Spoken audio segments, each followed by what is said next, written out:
some of the ingredients we'll be using today. We have some more to add later on, but to start with, we'll need salt, a diced tomato, some pumpkin, onion, celery with the celery stalk and the leaves, a Scotch bonnet pepper. I'm going to use the entire thing, but obviously, well, a couple things. If you cannot source Scotch bonnet pepper, any of your favorite spicy pepper will work. And the second thing is in the amount that you know you can handle. I want it spicy, so I'm going to use the entire thing. A ton of garlic. There's about 8 cloves of garlic in there, some brown sugar, a large carrot diced up, about 4 sprigs of thyme, and of course we've got the lentils. I believe these were called green lentils, which has been washed, and I have drained it. I didn't soak it overnight or anything like that. If you wanted to soak it for a couple hours, you can certainly do that. We'll need some black pepper in there. I may add a bit of Worcestershire, but later on we'll add some ginger, some parsley, some scallion, and we'll need some more brown sugar for the brown stew part of things. Now, I've shared several lentil recipes over the years, and I may have shared this one when I first started with CaribbeanPot.com back in 2009. So if you want to go back there, however, if you want to go back there to see that recipe, you can. The new recipe will be posted within the next 48 hours on CaribbeanPot.com. But you will see slight differences and little nuances and stuff like that with this one versus the older recipe. I've got a tablespoon of vegetable oil in a deep pot. My flame is on medium. I'm going to go in with the onion, then the celery, garlic, in goes the carrots, and of course we need that thyme in there. We're just trying to pull out all the nice flavors from that. What I will also do at this point, some black pepper, and I like starting it this way here. Now, traditionally the recipe, you will see a lot of these sort of brown stew lentils not start with any sort of sauteing of the onion and garlic, you know, anything that brings a depth of flavor to things. But I find by starting with that oil, softening up everything, flavoring that oil, we have that strong base to infuse flavor into the lentils from the very moment we start. What I did was I went ahead and I turned my heat down to low because I don't want to burn this. I want to sort of gently cook it, sort of sweat it down just to release all those flavors.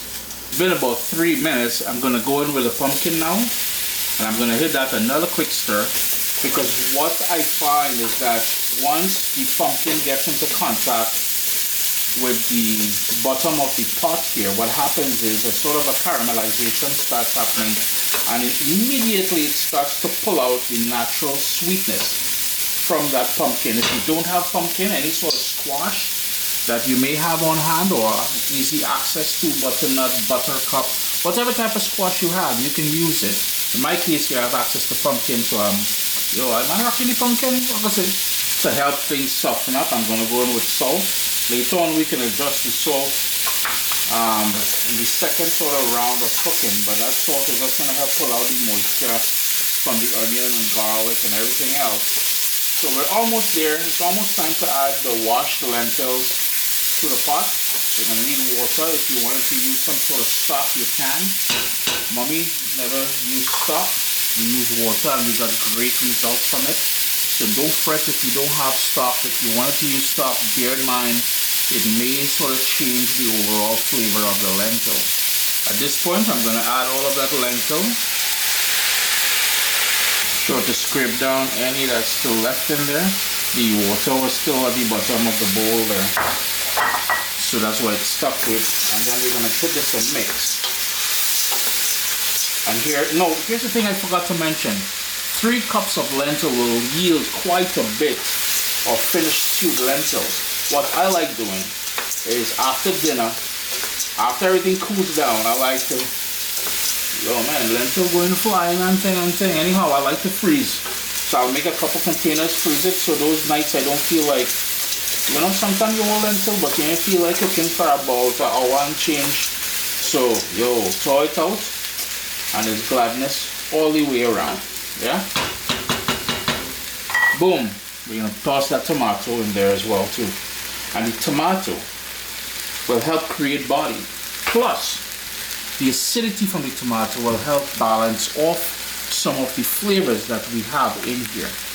Brown sugar, in goes there. If you wanted to add a bit of tomato ketchup, you can rub that tomato ketchup in there as well. I don't think I will, or at the end, if I feel like adding some, I may. But again, all we need to do now is cover this with water, bring it up to a boil, and then reduce it to a simmer and let it go for about 45 minutes to about an hour or so. Between that time there, because that's how long it will take to cook.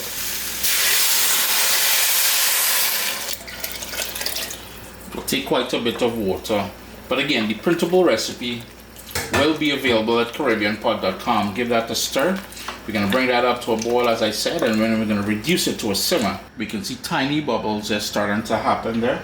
So at this point is when I'm going to go in with that Scotch bonnet pepper. I cut it in half, yeah? I want that fire. I want that, yo man, I tell you, I love it spicy. 45 minutes later, and I added a ton of water, but you can see it's starting to lose its shape. So this is where we're going to turn things up now. And when I say turn things up, this is the brown stewing part. So what we're going to do is shift this aside. We're going to get a nice big stewing pot, and we need a few things. The sort of stewing part of things now, it's a tablespoon of olive oil in a nice big heavy pot, something that can accommodate all of that lentil that we pre-cooked there, and 2 tablespoons of golden brown sugar.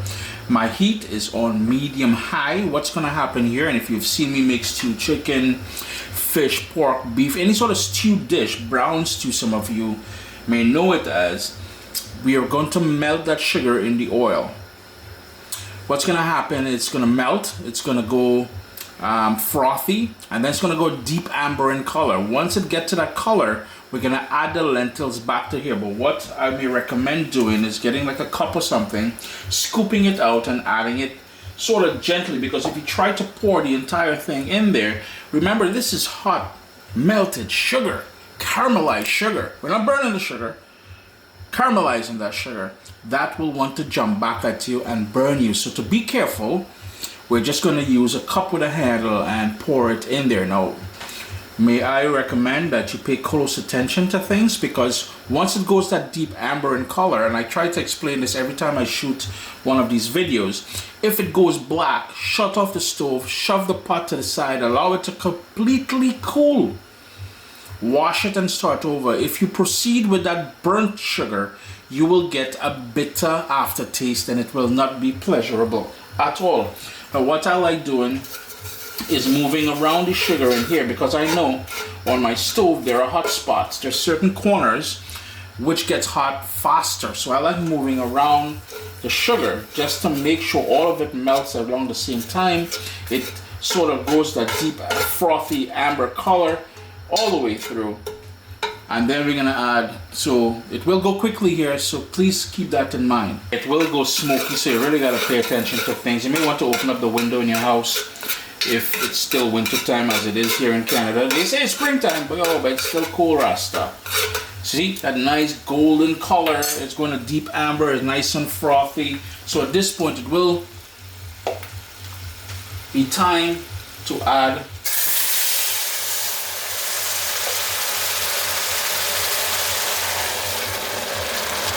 as you add, you want to give it a stir.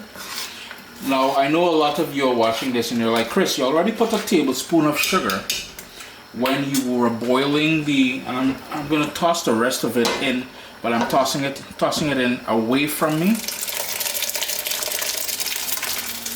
Yeah? Because we don't want, if you do it this way, it will have the potential of, coming straight at you. And then we went in with 2 tablespoons of brown sugar to sort of stew it. The stewing part will not add any sort of sweetness to it. The sweetness would have come from a few things. The carrots, the brown sugar that we started with, which is 1 sort of tablespoon of that. And the tomato will have a sweetness to it. The pumpkin will have a sweetness to it. So we want to bring this back up to a boil. I like to finish off how I started. So herbs, we've got some fresh scallion, and that is 2 scallions, parsley, some Worcestershire, and like I said earlier, I think I mentioned that you can add some ketchup if you wanted to. some grated ginger.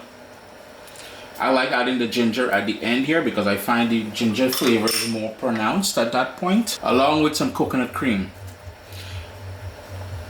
Now if you wanted to use the coconut milk from the very start, coconut milk instead of coconut cream, you can do that as well. I find by doing it at the end here with that scallion, with that parsley, if you have shadow benny you want to put some more, with the ginger, with the Worcestershire, I like those flavors to really be heightened at the end. And again, I like finishing up with some of the flavors we started with, some more of that fresh thyme in there. Of course, we gotta stir that, and this won't take long now. At this point here, you're gonna give it about a minute or two, then you're gonna taste it for salt.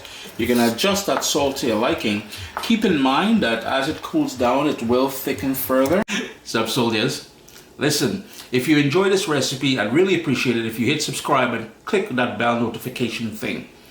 If you've made the recipe, take a picture and send it to me. Email address down here. I mean, trying to tell people the email address, them butts will take the address and do all kind of thing with it. And tag me on Instagram at Caribbean Pod. I really appreciate you guys, and thanks for being in my kitchen with me today. Irie. Meat-free Monday, we haven't done one of these in a while. Vegans, vegetarians, I tell, well, let's see what happened here. But do taste it for salt. And just look at it, that coconut, you need that coconut milk to work its way through though. So we're just gonna give that about 5 minutes. We're gonna turn the heat down because I don't want it to dry up too much, because like I said, as it cools, it will thicken further. And this is a cast iron pan that's just glazed, yeah? Let it simmer for about 5 minutes. Yo, lentils. The only lentil recipe you need. You deserve this. Make it. Freeze it. And those nights, like I said, when you're kind of peckish for a little lentil, boom, bam, you thaw it out and you're good. You're good.